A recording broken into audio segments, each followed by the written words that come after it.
하나님 말씀 시편 103편입니다.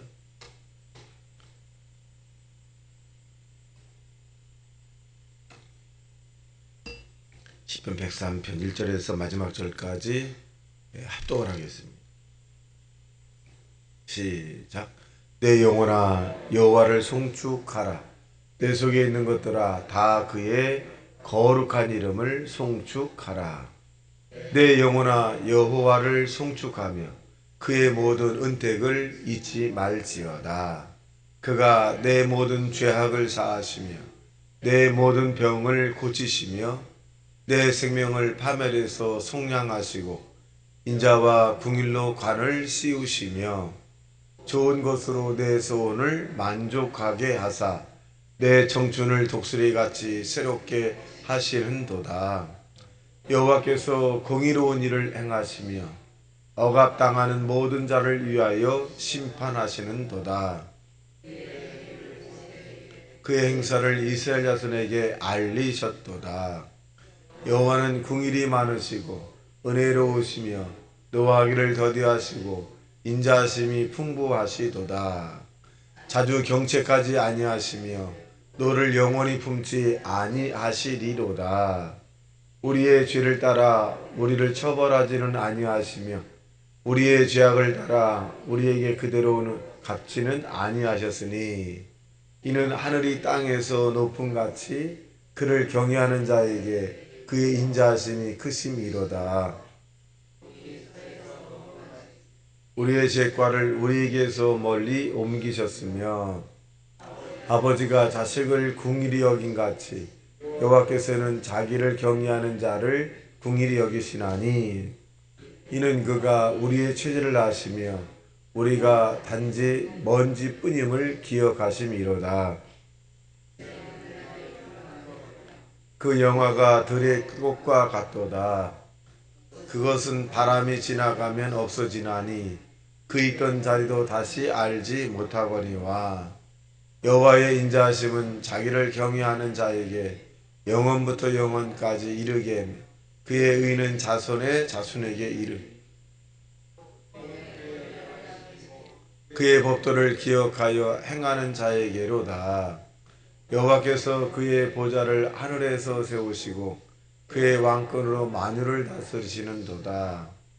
능력이 있어 여호와의 말씀을 행하며 그의 말씀의 소리를 듣는 여호와의 천사를 이어 여호와를 송축하라. 그에게 수중하며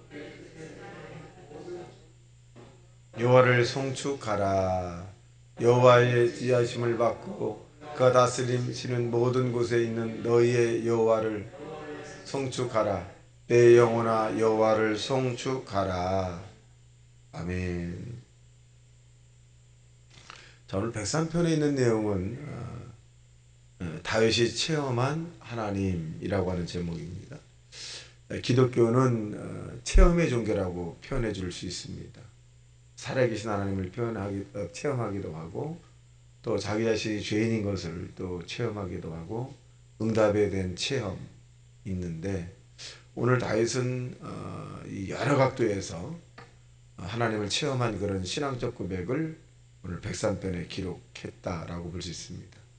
자, 그럼 다윗이 하나님을 체험한 그 내용이 무엇인가를 살펴보도록 하겠습니다. 1절 시작. 내 영혼아 여호와를 송축하라. 내 속에 있는 것들아 다 그의 거룩한 이름을 송축하라. 그러니까 이 다윗은 보이는 것으로 또 하나님을 송축하지만 자기에 있는 오장육부, 이 자기의 생명체가 있는 모든 것들을 하나님 앞에 송축하고 싶다. 그렇게 표현해주고 있어요. 그 2절 시작. 내 영혼아 여호와를 송축하며 그의 모든 은택을 잊지 말지어다. 하나님께서 자기에게 향하신 이것을 잊지 말자. 스스로 또 다짐을 하게 되죠. 그렇다면 이 은택, 이 다윗이 하나님께 받은 은택이 뭘까? 3절에 기록합니다. 시작. 그가 내 모든 죄악을 사하시며 내 모든 병을 고치시며. 첫째로 다윗은 자기의 죄악을 사했다라고 하는 것은 고백입니다. 인간에게 최대의 문제가 뭐냐? 죄. 하말티아. 죄입니다. 이 죄가 하나님과 우리 사이를 가로막히고 이 죄로 인해 사람과 사람의 갈등이 생기고 또 사람과의 원수가 되기도 합니다. 그런데 이 죄를 해결할 용서받을 길이 없죠. 사람과 사람 사이에 죄 용서한다 할지라도 그것이 완전해지진 않습니다. 근데 이 다윗은 이 하나님이 자기의 죄를 사했다. 얼마나 날아갈 것 같다 했죠. 아마 춤을 췄을지도 몰라요. 얼마나 기뻤다. 나의 죄를 사해 주었다. 그리고 두 번째는 아마 다윗이라는 사람도 왕이었지만은 아마 몸도 아플 수 있죠. 근데 다윗은 자기의 병을 하나님이 고쳐준 그런 체험적인 신앙을 가졌죠. 그래서 이 다윗은 자기를 고쳐주옵소서 이런 표현을 상당히 많이 했던 걸로 보아 이 다윗도 인생을 살아가면서 크고 작은 병에 시달렸다가 하나님의 고침을 받은 그런 체험적 신앙을 가졌다. 그래서 오늘에 봐도 내 모든 병을 고치면 어떤 부분적인 것이 아니라 모든 병이라고 하는 병은 다 하나님이 고치신다. 4절 넘어갑니다. 시작. 내 생명을 파멸해서 속량하시고 인자와 공일로 관을 주시며. 이 4절에 있는 내용은 우리가 잘 아는 내용이죠. 죽을 뻔한 일이 다윗에게 상당히 많았어요. 그런데 하나님이 속량이란 말은 뭐냐? 값주고 산 거죠. 하나님이 값주고 자기를 죽을 목숨에서 살려준 거죠. 그리고 인자와 궁일로 오히려 하나님께서 전하에 지켜주었다. 그러니까 우리가 다윗의 여정을 통해 볼 때도 이 4절은 우리가 공감할 수 있는 그런 내용들입니다. 5절 시작. 좋은 것으로 내 소원을 만족하게 하사 내 청춘을 독수리같이 새롭게 하시는구나. 하나님 언제나 저와 여러분에게 좋은 것으로 채워주시죠. 좋은 것으로. 좋은 일은 더 좋은 일로 만들어주고 나쁜 일은 좋은 일로 바꿔주고 또 안 되는 일은 되게 만들어주고 어려운 일은 쉽게 만들어주고. 그러니까 하나님은 좋으신 하나님이에요. 그래서 우리의 소원을 만족해 한다. 시편 20편 4절에 봐도 하나님께서 우리의 소원을 이루기를 원하시며 또 하나님 우리의 계획을 이루어주기를 원한다. 그렇게 표현해 주고 있죠. 그래서 하나님이 저와 여러분의 소원과 계획을 이루어지기를 원하시는 아주 좋은 분이다. 5절 시작. 좋은 것으로 내 소원을 만족케 하사 내 청춘을 독수리같이 새롭게 하시는도다. 6절 시작. 여호와께서 공의로운 일을 행하시며 억압당하는 모든 자를 위하여 심판하시도다. 우리가 억압당하는 자를 하나님께서 이제 심판한다. 그러니까 옳고 그름에 대한 부분이죠. 그것을 이제 해결해 주시는 분이 하나님이다. 7절 시작. 그의 행위를 모세에게 그의 행사를 이스라엘 자손에게 알리셨도다. 하나님 하신 일들이죠. 그 하신 일들을 이 모세가 하나님을 찬양하기도 하고 이스라엘 백성들이 또 자손들을 통해서 또 찬양하기도 하죠. 하신 일들을 드러낸다. 8절 시작. 여호와는 궁일이 많으시고 은혜로우시며 노하기를 더디하시고 인자하심이 풍부하시도다. 이 다윗은 신학을 공부하지 않았지만은 8절에 보면 속성에 대한 부분 나와요. 하나님의 속마음이라 그러죠. 하나님의 성품이라 그래요. 하나님의 성품이 어떤 분인가? 상대가 이 사람은 좀 정이 있는 사람인가? 사랑 있는 사람인가? 이 사람은 좀 냉정한 사람인가? 이렇게 이 인성에 대한 부분도 우리가 구분할 수 있지만은 다윗은 하나님의 속성, 성품을 이렇게 꿰뚫었어요. 그것이 뭐냐? 여호와는 궁일이 많으시다. 궁이란 말은 불쌍히 여기는 마음이죠. 사랑이죠.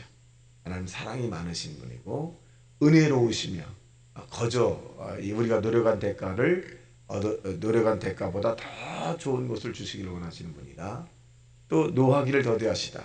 다윗이 죄를 저질렀을 때 금방 막 화를 내는 것이 아니라 기다리다. 회개할 때까지 기다리시는 분. 또 인자하심이 굉장히 풍부하시다. 이것은 이 다윗이라고 하는 사람이 하나님의 속성을 잘 아는 거죠. 9절 시작. 자주 경책하지 아니하시며 너를 영원히 품지 아니하시도다. 사람과 하나님의 차이가 뭐냐? 사람은 왼수를 맺으면 끝까지 뭐 이렇게 표현해 주고 있어요. 내가 내 눈에 흙이 들어갈 때까지 용서하지 않겠다 뭐 이렇게 하는 경우가 있어요. 저는 이 말을 들을 때마다 흙이 들어가기 전에까지 뭐 그렇게 할 필요가 있느냐. 이미 쓰러진 사람 아이고 그냥 잘 됐다. 아니 쓰러진 사람이 뭐 쓰러진 사람에게 그렇게 할 필요가 있느냐. 그렇게 할 필요 없죠. 하나님은 경책하지 아니한다. 자주 그렇게 또 영원히 품지 않는다. 꺼져가는 심지를 끄지 않는다. 상한 각대를 꺾지 않는다. 상한 각대 꺾어졌잖아요. 꺾어지면 아유 좀 잘 됐으면 이렇게 좀 다시 일어섰으면 좋겠다. 이런 마음을 가는 것이 아니라 완전히 꺾어져야 된다. 뭐 잘 됐다. 어떻게 보면 좀 독한 부분이 있기도 하죠. 사람들이 좀 꺼져가는 심지도 끄지 않는다. 그러니까 좀 하나님의 성품이 우리에게 임해야 되는데 임했다가 또 우리의 성품이 더 강해지면 또 독한 이런 부분이 나오기도 합니다. 근데 하나님은 이 다윗이 체험한 그 내용이 뭐냐? 성품, 이 속성이 너를 영원히 품지. 이것은 뭐냐? 기회죠. 우리가 하나님 앞에 기도하면 언제든지 그 노가 복으로 변할 수도 있어요. 10절 시작. 우리의 죄를 따라 우리를 처벌하지 아니하시며 우리의 죄악을 따라 우리에게 그대로 갚지는 아니하셨으니 쳤으니 완료죠. 그러니까 다윗은 우리가 이 문장 이 성경에 봐도 죄를 좀 많이 졌어요. 많이 졌습니다. 하지 말라고 하는 일도 했고 또 윤리와 도덕적으로 하지 말아야 할 일들 했던 것들이 우리가 생각할 수 있습니다. 그러니까 만약에 이 다윗이 그런 일도 인해서 하나님에게 징계를 받았다면 아마 살지 못했을 것이죠. 근데 하나님이 그대로 갚지는 아니하시고 오히려 이 다윗이 회개하고 하나님 잡아 통했을 때 내 아들 솔로몬을 내가 지켜줄 거다. 그렇게 이제 약속을 해주시죠. 아니 다윗의 체험입니다. 그대로 갚지는 않는다. 근데 죄를 짓고 난 다음에 그냥 있으면 뭐 용서해 주는 것이 아니라 그의 상황에 맞는 그 회개의 고통. 다윗이 이런 표현합니다. 나의 눈물이 침상을 떠나려가게 했다. 흘러가게 했다. 여러분 방에 있는 침대가 이 눈물로 떠나가게 할 정도라면 얼마나 눈물을 많이 해요. 차라리 죄를 짓지 않는 게 낫지. 죄를 짓지 않는 게 낫지. 자, 시간 관계상 좀 넘어갑니다. 자, 그 다음에 14절 시작. 이는 그가 우리의 죄질을 아시며 우리가 단지 먼지뿐임을 기억하심이로다. 그러니까 신앙이 가려지지 않은 사람은 하나님이 크게 보이고 자기를 작게 보이는 거예요. 나는 아무것도 아니다. 하나님이 붙잡아 줄 때 먼지가 기둥이 될 수 있지만 하나님이 붙잡아 주지 않으면 나는 먼지에 불과한 것이다. 이게 신앙이 가려지지 않은 사람의 모습입니다. 그러니까 자기는 하나님이 아니면 아무것도 아니다 이렇게 표현합니다. 자, 그 다음에 그러고 난 다음에 15절 시작. 인생은 그날의 풀과 같으며 그 영화가 들의 꽃과 같도다. 꽃이 얼마나 아름다워요. 순간에 가잖아요. 그래서 세상에 사람이 가장 예뻐요. 사람이 또 가장 또 지저분하기도 하고 가장 사랑스럽게 가장 믿기도 합니다. 그 다음에 19절 시작. 여호와께서 그의 보좌를 하늘에서 세우시고 그의 왕권으로 만유를 다스리도다. 그러니까 이 다윗은 만유의 주인이 누구냐? 하나님이라는 거지. 인간의 생사화복 하나님이라는 거지. 이 경험한 그런 경우입니다. 자, 그 다음에 보겠습니다. 22절 시작. 여호와의 지으심을 받고 그가 다스리는 곳에 있는 너희여 여호와를 송축하라. 내 영혼아 여호와를 송축하라.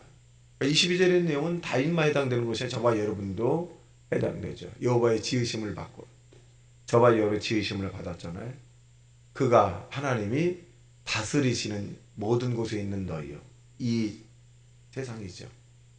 어떻게 하라는 거예요? 여호와를 송축하라. 는 부분. 여호와를 높이고 하나님을 자랑하고 하나님의 드러난 일을 많은 사람에게 공포하고 선포하고 하나님의 하신 일을 찬양하고 그렇게 하라. 다윗이 오늘 경험한 그 내용을 우리가 같이 봤습니다만은 저와 여러분이 아마 다윗같이 여러 가지 체험적인 그런 신앙을 가진 사람도 있습니다. 그 신앙을 기억하시고 첫 신앙을 꼭 기억하고 오늘도 살아가길 예수님 이름으로 축원합니다. 다 같이 말씀 생각 통성 기도합니다. 주여 주여 주여